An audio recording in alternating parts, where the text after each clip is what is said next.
Good morning, everyone. I'm really excited. Who out there could say they are a sibling of 9? That's pretty wild. I wouldn't want to have to try and get to the bathroom. That I could tell you. Did you think we were going to start that way? Welcome, Barry Ball. Thank you. You never know what you're going to get when you start with me. I already told you, I think it's Monday. We got a course correct right off the bat.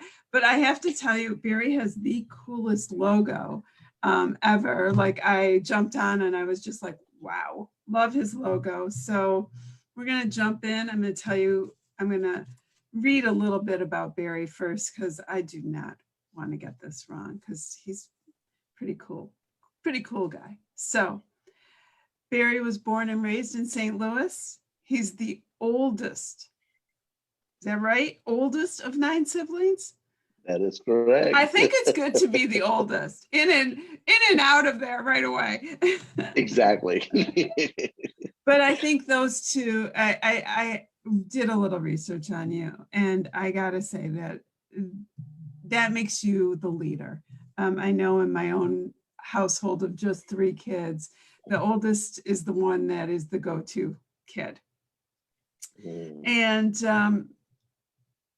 from that, being the oldest, Barry attended, he found himself in JROTC programs in school. He rose to be a top cadet, and he pursued a career in the military. So before I go any further and talk about your military, thank you. Thank you. And then people should be thanking you all the time. He wanted to be the first person in his family to graduate from a 4-year institution. And so, well, Mr. Overachiever, he graduated from the Military Academy of West Point. So, wow. He obtained a Bachelor's of Science degree in sociology with a track in systems engineering. I read that because I don't even know what that means, but I have to say wow again. And he served active duty in the U.S. Army as a transportation officer. He served as a paratrooper in the 82nd Airborne Division at Fort Bragg, North Carolina. And then this all came to a halt once he received a mental health diagnosis. So that's really where I want to pick up, because what a trajectory of your early life, taking you on a course of being 9 and being crowded. 9 is crowded. It's wonderful. It's a blessing. And wanting to know that you wanted to go to school. And I do say overachiever because, to get into college these days is hard. To get into West Point is impossible. It's hard. It's beyond hard. And so that I set that up to say that tells us a lot about who you are. So tell us about who Barry Ball is, and what happened to you. Wow, that is a great question. So, just at my foundation, and you hit it. With me being the oldest of 9 siblings, and with me coming from St. Louis, I'm a servant leader, and I'm an all-around hustler. And I like to share this with everyone wherever I go. You can try to swing it any way that you can, but you just can't spell hustle without STL. Okay. There's a little blues fan in there. I got it. You're most definitely. Don't forget, yes. I'm from Detroit. Yeah. We got the Motown muscle here going. Okay. Oh yeah. You can't deny that. Oh no, we can never take that away from you. But yeah, that's just who I am. So much about St. Louis is being able to make it happen, to be able to survive despite the darkness around you, and go out and make a living for yourself. And that's what I learned, and to get out and be about the hustle and bustle. So that's just who I am in my core. Um, Now, when you ask what happened to me, I believe I'm a man of faith, and I believe everything that was supposed to happen happened in due time. Mm. How I got to West Point was it was of not of my efforts alone. I was at the right place at the right time. I mean, we can get into that, but so spending my time at West Point, it was an amazing journey. I wouldn't trade it for anything. Commissioning and being in the Army and learning everything that I did, going through everything that I did, it was an amazing time. There were some hard times in there, but the people that I met along the way kept me going forward. And then eventually, yes, I did receive my diagnosis of schizophrenia, which which ended up the Army telling me they no longer needed my service. And I found my way living in what I call a path of destruction for 2 years, where I was unemployed and just didn't know what my purpose was and what I was doing with life. And suddenly, like I said, everything happens in due time.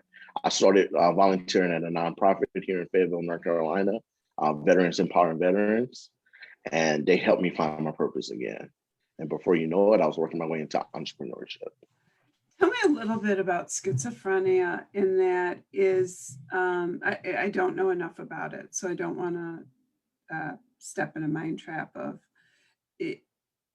Is it a something that you would have always had in it, and then something triggers it? Is it something that came out? So that is an interesting question.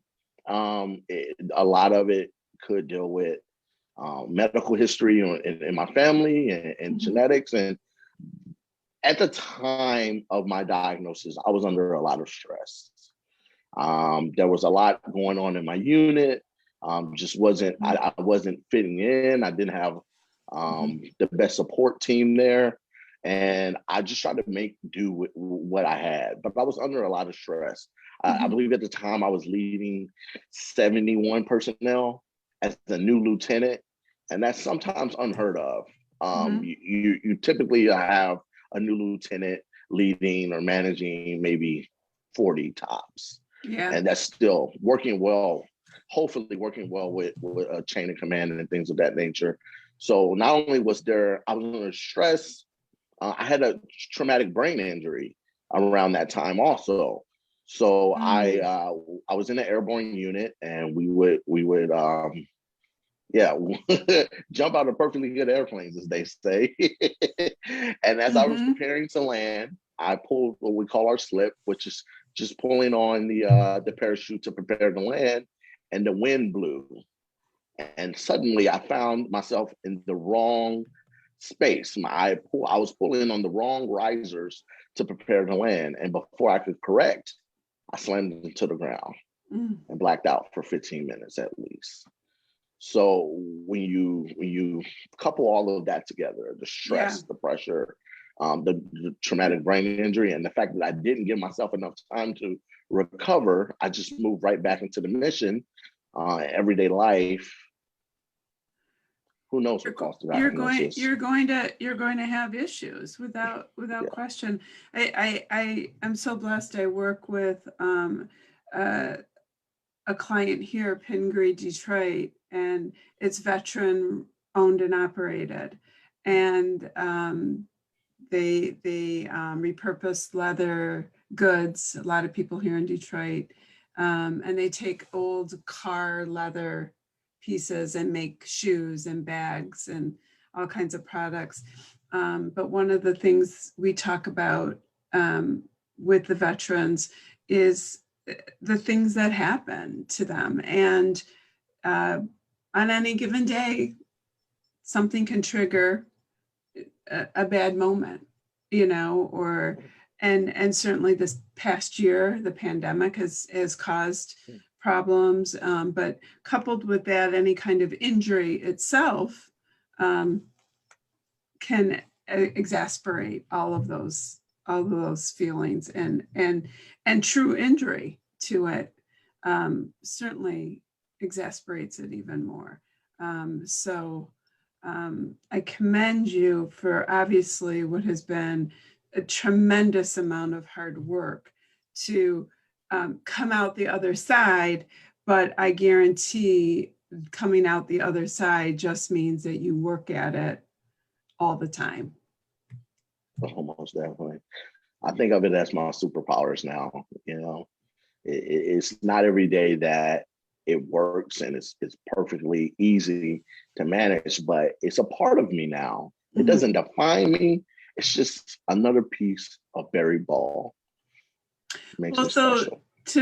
to be able to say that is that Barry Ball is a brand also, and it's Barry Ball Inspires and barryballinspires.com.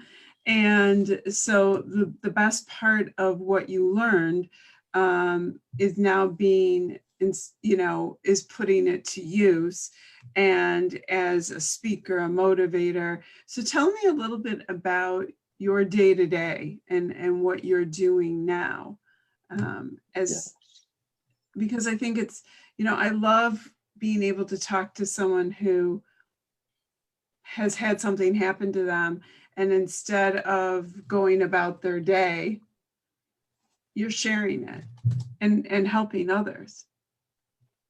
Wow. So much about my day is to be able to be flexible. Mhm. I've never had that throughout my professional life. We've been in the military, and For then sure. after the military, yes. So I was in insurance after the military, and I would work 60, 70 hours a week, driving hundreds of miles a day. And I just didn't have the flexibility that I wanted in life. And now, as a father, it's important for me to be able to show up at a moment's notice. At any point in time, when I get that call or that text, I show up and I make sure that I'm present. So yes, running my company is important, but it's never going to be as important as showing up as a father, as a brother, as a volunteer at a nonprofit. These things are also important to me too.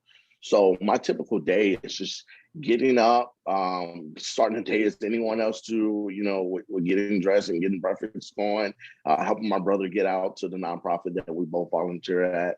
And then maybe a few of these like interviews or something like that, or just really connecting and engaging with others and trying to share my story. Because if something were to happen to me and I didn't get and share what is going on and all these messages and stories and lessons along the way, well, that is really robbing this world of some gifts that I've been given and not making the most of it. And I've heard that you want to rob the graveyard of your gifts. I believe that was Les Brown, but yeah, that's what I want to do. I want to rob the graveyard from everything that could possibly go there with me someday. So yeah, it's just a very run-of-the-mill day. I do my social media and I do try to work on the business and grow it every day. But it's just really simple. It's the basics, really. And share a little bit more about your business itself. Okay. Yeah. So, and it's funny. So I'm budding as a business and as a business owner. So every day I grow and every day I learn more about the business. But what I really want folks to know is that the purpose of my business at this time is to soften the blow and provide the things that I necessarily didn't have a few years ago. I had resources and I was able to depend on others, but there were some things I just didn't get.